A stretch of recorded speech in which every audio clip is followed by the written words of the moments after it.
unveiling the power of arrow functions, template literals, and destructuring.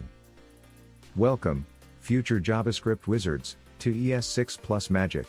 Today, we're diving into the enchanting world of ES6 features, where coding becomes as delightful as a stroll through a magical forest. I'm Alex, your guide through this journey of discovery. In this spellbinding adventure, we'll unravel the secrets of arrow functions, dance with the elegance of template literals, and unlock the power of destructuring. But fear not, for I shall be your mentor every step of the way.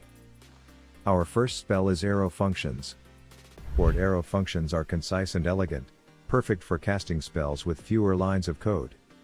Notice how we've banished the cumbersome function keyword and embraced the mystical arrow symbol. Next, let's uncover the enchantment of template literals. Writes code on a tree stump with template literals.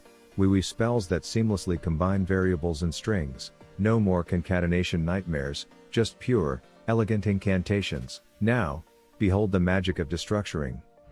Writes code on a scroll with destructuring. We summon only the elements we need from an object, leaving the rest to fade into the mist. It's like sorting through a treasure chest and claiming only the finest jewels.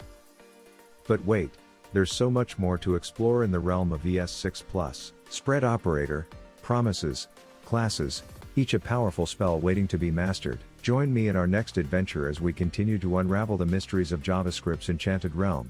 Until then, keep coding, keep exploring, and may your spells always be bug-free. Farewell, my fellow wizards.